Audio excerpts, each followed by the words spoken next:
آئیے اب سنتے ہیں نبی صلی اللہ علیہ وسلم کی دوسری صاحبزادی سیدہ رقیہ رضی اللہ عنہا کے حالات و واقعات۔ یہ سیدہ زینب سے چھوٹی ہیں، یہ بھی سیدہ خدیجہ رضی اللہ عنہا کے بطن سے پیدا ہوئیں۔ سیدہ زینب سے 3 برس بعد پیدا ہوئیں۔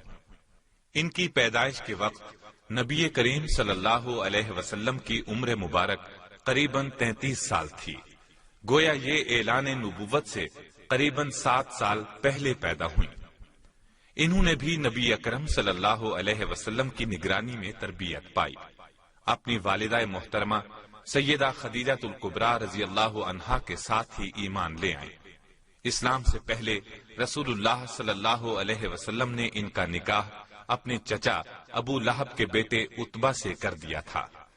رخصتی نہیں ہوئی تھی۔ پھر جب اسلام کا دور شروع ہوا، نبی کریم صلی اللہ علیہ وسلم پر وحی نازل ہونے لگی، توحید کی آیات اتریں، کفر اور شرک کی برائی بیان ہوئی، یہاں تک کہ سورہ تبت یدا ابی لہب وتب ابو لہب کی مذمت میں نازل ہوئی۔ کفار کی دشمنی انتہا کو پہنچی تو ابو لہب غضبناک ہوا۔ اس نے اپنے بیٹے کو حکم دیا کہ محمد کی بیٹی کو طلاق دے دو، طلاق نہیں دو گے تو تم سے بات نہیں کروں گا۔ باپ کے کہنے پر اس نے رقیہ کو طلاق دے دی۔ یہ رشتہ صرف اسلام دشمنی کی بنیاد پر توڑ دیا گیا۔ صاحبزادی کا کوئی قصور نہیں تھا، صرف آپ کی اولاد ہونے کی بنا پر یہ اذیت پہنچائی گئی۔ یہ اور بات ہے کہ طلاق ان کے حق میں اعزاز تھا، غیبی مدد تھی کہ یہ پاک اور نیک صاحبزادی عتبہ کے ہاں نہ جا سکے۔ جب نبی صلی اللہ علیہ وسلم کی صاحبزادی کو ابو لہب کے بیٹے نے طلاق دے دی تو آپ نے اپنی بیٹی رقیہ رضی اللہ عنہا کا نکاح سیدنا عثمان بن عفان رضی اللہ عنہ کے ساتھ کر دیا۔ اس طرح سیدنا عثمان رضی اللہ عنہ رسول اللہ صلی اللہ علیہ وسلم کے داماد بنے۔ یہ ایک عظیم شرف تھا اور بہت بڑا اعزاز تھا۔ اللہ تعالی نے سیدہ رقیہ رضی اللہ عنہا کو حسن و جمال سے خوب نوازا تھا۔ قریش کی عورتیں ان پر رشک کرتی تھیں اور کہا کرتی تھیں کہ جو سب سے اچھا جوڑا دیکھا گیا ہے وہ رقیہ اور ان کے خاوند عثمان ہیں۔ اسلام کا ابتدائی دور تھا، مسلمانوں پر ظلم و ستم برپا تھا، مصیبتوں کے پہاڑ توڑے جا رہے تھے۔ ان حالات میں نبی اکرم صلی اللہ علیہ وسلم نے مسلمانوں کو مشورہ دیا کہ وہ حبشہ کی طرف ہجرت کر جائیں، یہ ان کے حق میں بہت بہتر رہے گا۔ حبشہ کا بادشاہ بہت نیک ہے، کسی پر ظلم نہیں کرتا، وہاں کسی قسم کی زیادتی نہیں کی جاتی، لوگ وہاں امن اور سکون سے رہتے ہیں۔ آپ کی ہدایت پر چند مسلمان حبشہ کی طرف ہجرت کے ارادے سے نکل پڑے۔ یہ اسلام میں پہلی ہجرت تھی۔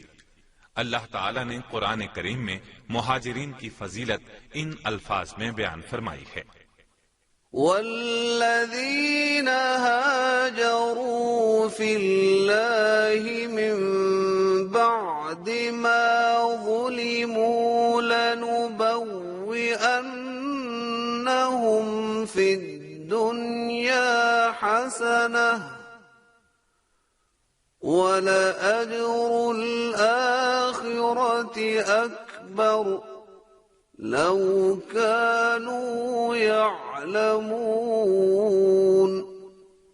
مطلب یہ کہ جن لوگوں نے ستم رسیدہ ہونے کے بعد اللہ کے راستے میں ہجرت کی اور ترک وطن کیا، انہیں ہم دنیا میں اچھا ٹھکانہ دیں گے اور آخرت میں ان کے لیے بڑا اجر ہے۔ کاش کہ یہ لوگ اس سے واقف ہوتے۔ حبشہ کی طرف ہجرت کرنے والے پہلے مہاجر بھی اس فضیلت کے حقدار ہیں۔ اس ہجرت میں سیدنا عثمان رضی اللہ عنہ اور ان کی اہلیہ محترمہ سیدہ رقیہ رضی اللہ عنہا بھی شامل تھے۔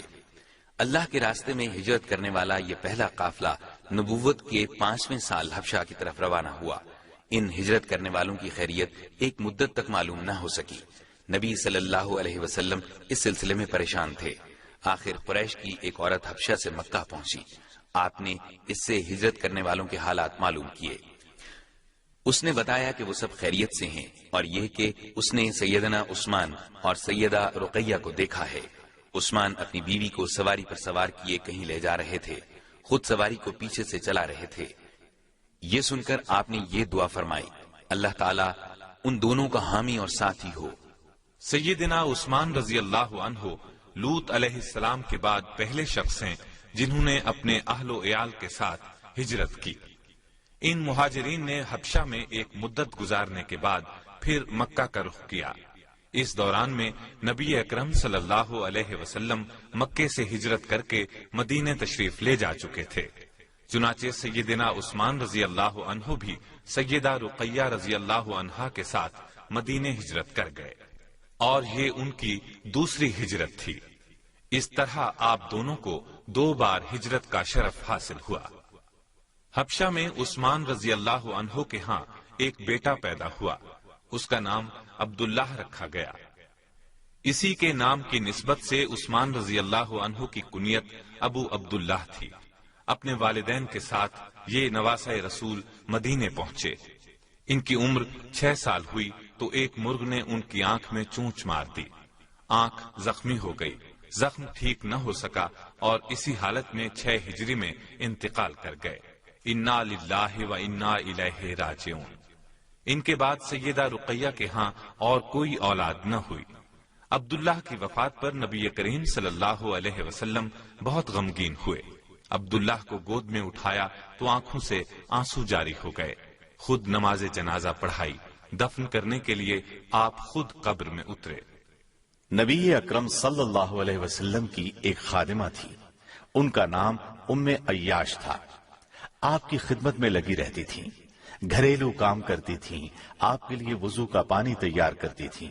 پھر آپ نے ام عیاش کو ہدیے کے طور پر اپنی بیٹی رقیہ کے حوالے کر دیا تاکہ وہ ان کی خدمت کرے۔ ایک دن سیدنا عثمان اور سیدہ رقیہ نے شہد وغیرہ سے ایک طرح کا کھانا تیار کیا اور نبی صلی اللہ علیہ وسلم کی خدمت میں بھیجا۔ اس روز نبی صلی اللہ علیہ وسلم ام سلمہ رضی اللہ عنہا کے گھر میں تھے، لہٰذا یہ ہدیہ وہاں پہنچا۔ آپ گھر میں نہیں تھے، تشریف لائے تو ام سلمہ سے دریافت فرمایا، یہ ہدیہ کس نے بھیجا ہے؟ انہوں نے بتایا کہ سیدنا عثمان کے گھر سے آیا ہے۔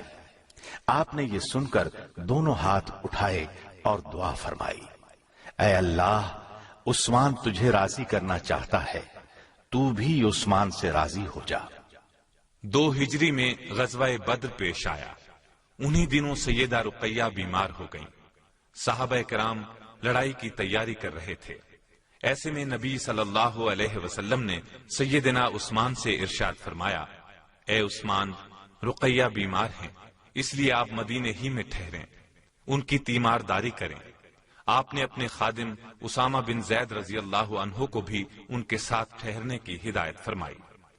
سیدنا عثمان رضی اللہ عنہ غزوے میں شرکت کرنا چاہتے تھے۔ ان کے شوق کو دیکھ کر آپ نے ارشاد فرمایا، آپ کو لڑائی میں حاضر ہونے والوں کے برابر اجر ملے گا اور مال غنیمت میں سے بھی آپ کو حصہ دیا جائے گا۔ چنانچہ سیدنا عثمان کو یہ حصہ دیا گیا۔ گویا سیدہ رقیہ رضی اللہ عنہا کی تیمارداری کا درجہ جہاد کے برابر قرار دیا۔ یہ سیدہ رقیہ کی بہت بڑی فضیلت ہے۔ نبی صلی اللہ علیہ وسلم کی صاحبزادیوں میں یہ اعزاز صرف انہی کو حاصل ہے۔ غزوہ بدر 2 ہجری رمضان المبارک میں پیش آیا۔ فتح کی خوشخبری لے کر جس وقت سیدنا زید بن حارثہ رضی اللہ عنہ مدینے پہنچے تو اس وقت سیدہ رقیہ کی تدفین ہو رہی تھی۔ انا للہ و انا الیہ راجعون۔ چند دن بعد نبی اکرم صلی اللہ علیہ وسلم مدینے پہنچے تو سیدہ رقیہ کی قبر پر گئے۔ آپ ان کے جنازے میں غزوہ بدر کی وجہ سے شریک نہ ہو سکے تھے۔ سیدہ رقیہ سیدہ زینب سے 3 سال بعد پیدا ہوئی۔ نبی کریم صلی اللہ علیہ وسلم اور سیدہ خدیجہ رضی اللہ عنہا کی زیر نگرانی تربیت پائی اور جوان ہوئی۔ قریباً 21 سال عمر پائی۔ اللہ تعالیٰ کی ان پر ہزارہا رحمتیں ہوں۔